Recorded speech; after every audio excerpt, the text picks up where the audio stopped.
জুমার দিন 5টা কাজ কেউ মোটেও করবেন না। 5 কাজ জুমার দিনে, বিশেষ করে জুমার দিনে সূরা কাহফের আমলটা তো আমি এর আগেও একদিন আলোচনা করেছি। সূরা কাহফের আমল করবেন। জুমার দিন হচ্ছে সাপ্তাহিক ঈদের দিন, তাই না?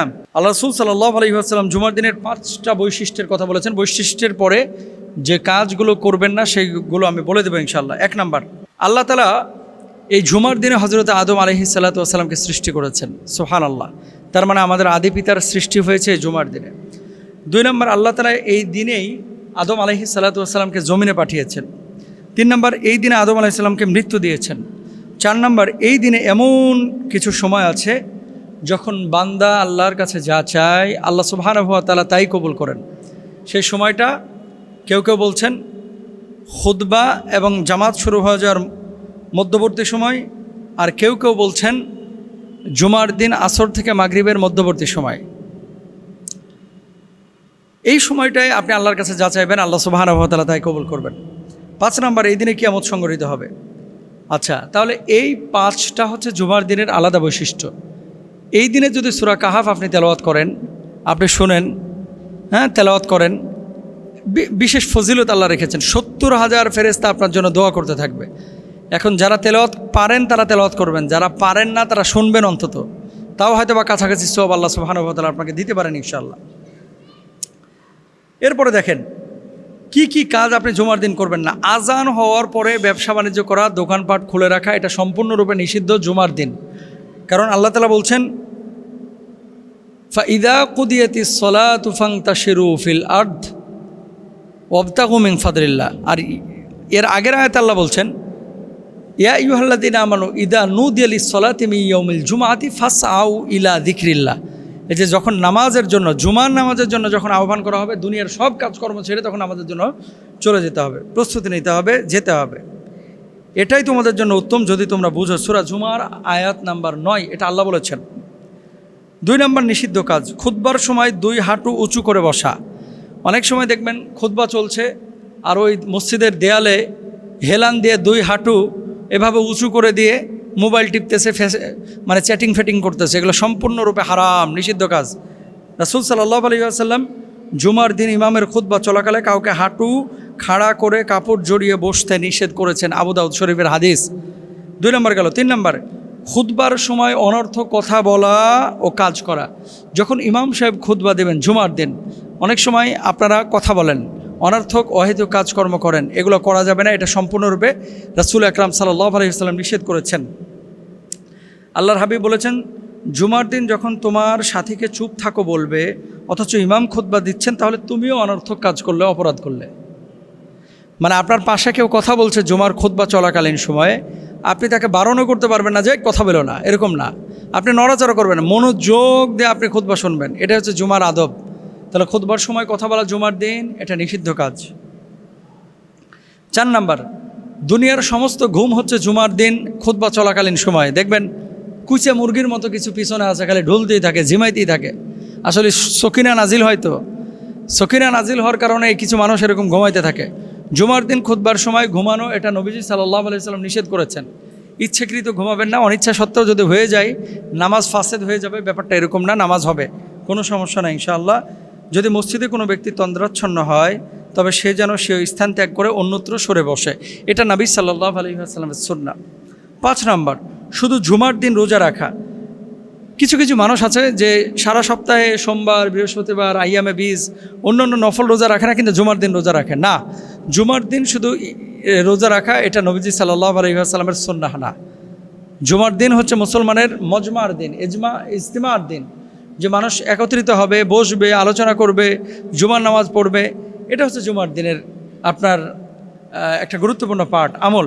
এখন আপনি রোজা রাখার কারণে যদি আপনার শারীরিক কষ্ট হয়, জুমার নামাজে ইফেক্ট পড়ে, এজন্য যেই দিনগুলো মাসনুন রোজা রাখা সেই দিনগুলোর সাথে জুমার দিন রাখতে পারেন, এটা হারাম না।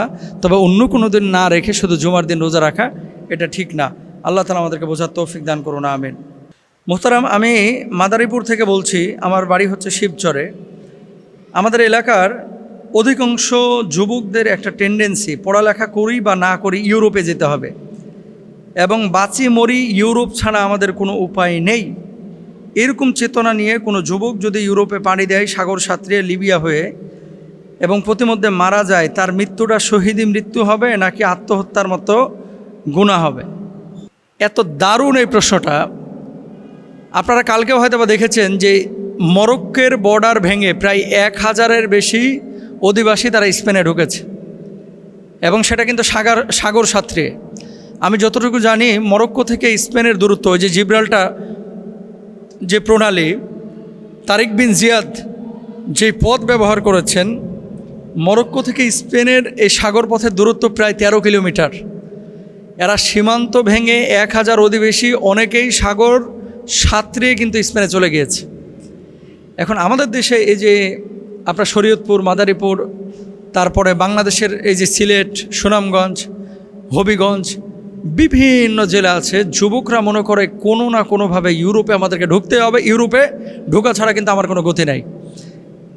এরপরে কি করে, এখান থেকে ইরান, ইরান থেকে তুর্কি, মানে দুবাই থেকে ইরান, ইরান থেকে তুর্কি, তুর্কি থেকে লিবিয়া, হ্যাঁ সৌদি আরব, কত দেশ ঘুরে তারপরে লিবিয়া থেকে এবার সাগর পথে গেম মারে। কিছু দালাল তৈরি হয়েছে, দালাল, যেই দালালগুলো আপনাকে মিষ্টি মিষ্টি কথা বলে, মুখ থেকে যেন রসগোল্লা ছুটছে, এই দালালগুলো আপনাকে বিপদের মুখোমুখি করে। এদের ব্যাপারে কিন্তু সতর্ক হন। দেখেন, ইউরোপে গেলেই আপনি ভালো থাকবেন এই গ্যারেন্টি আপনাকে কে দিয়েছে? যারা এখন ইউরোপে আছে, মোটা মোটা টাকা কামায়, ঠিক আছে, হয়তো বা আপনিও যাইতে পারলে কামাবেন, কিন্তু সাগর সাঁতরে এইভাবে ইউরোপে যাওয়া কোনোভাবেই আল্লাহ তাআলা আপনাকে জায়েজ করেন নাই, যেখানে আপনার প্রাণের বিনাশ আছে, হুমকি আছে। কুরআনুল কারীমের মধ্যে আল্লাহ সুবহানাহু ওয়া তাআলা বলছেন, ওয়ালা তুলকু বিআইদিকুম ইলা তাহলুকা, নিজেদেরকে ধ্বংসের দিকে ঠেলে দিও না। সাহাবী রিদওয়ানুল্লাহি আনহুম আজমাইন হিজরত করেছেন অমুসলিম দেশে, সেটা ছিল ইন্টেনশন দাওয়া। আপনার উদ্দেশ্য বা ইন্টেনশন যদি হয় দাওয়া, আপনি বৈধভাবে যান, অবশ্যই আপনি যেতে পারেন ইউরোপে।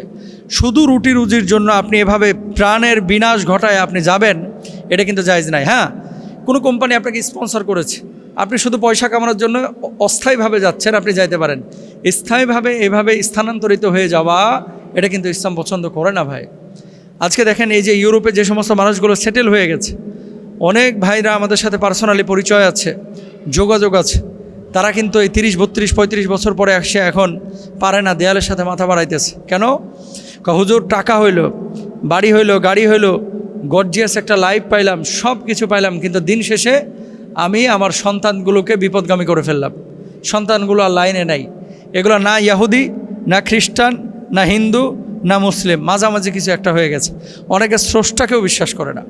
তাহলে যারা এই ধরনের বিষয়ে এখন ফেস করেছে, টুডে টুমরো আপনাকে তো এভাবে ফেস করতে হবে। অনেক ভাইরা এটা মনে করতেছে যে ইউরোপে গেলেই মনে হয় শান্তি।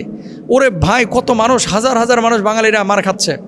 এই ইউরোপে দালালদের চক্করে পড়ে লিবিয়ায় 60 লক্ষ টাকা দেওয়া হয়েছে, আরও 30 লাখ চাইছে, পরে মারিয়ে ফেলাইছে। তো আপনি মনে করছেন এটা যতটা রঙিন, বিষয়টা আসলে এতটা রঙিন না। এটার পেছনে অনেক তিক্ত অভিজ্ঞতা এবং অনেক তিক্ত একটা আপনার অবস্থা কিন্তু দণ্ডায়মান। এজন্য আপনাদেরকে বলবো, যুবক, অনেক যুবকরা আছে খামার করে, অনেক যুবকরা আছে, আমি নিজে কর্মসংস্থান থেকে যখন হেল্প করি 15-16 হাজার টাকার প্রোডাক্ট কিনে দিই, প্রতিদিন 700 থেকে 800 টাকার ব্যবসা করতেছে অনেক যুবকরা, যুবতীরা। তো এই দেশে যদি আপনি যে শ্রমটা ইউরোপে দিতে যাচ্ছেন, এদেশে যদি দেন, আপনি ওইরকম আর্ন করতে না পারলেও কাছাকাছি আপনি আর্ন করতে পারবেন। মোট কথা হচ্ছে, ওখানে শুধু পাউন্ড আর ডলার, ইউরো দেখে আমাদের পোলাপান পাগল হয়। ওই শ্রম, ওই আপনার পরিশ্রম এই দেশে করলেও কিন্তু যুবকরা ওরকম পয়সা কামাইতে না পারলেও আপনার ওই জায়গায় কিন্তু পৌঁছানো সম্ভব। এই জন্য প্লিজ আপনারা ভুল বুঝবেন না। আল্লাহ তাআলা রহম করুক, বোঝার তৌফিক দান করুন, আমিন।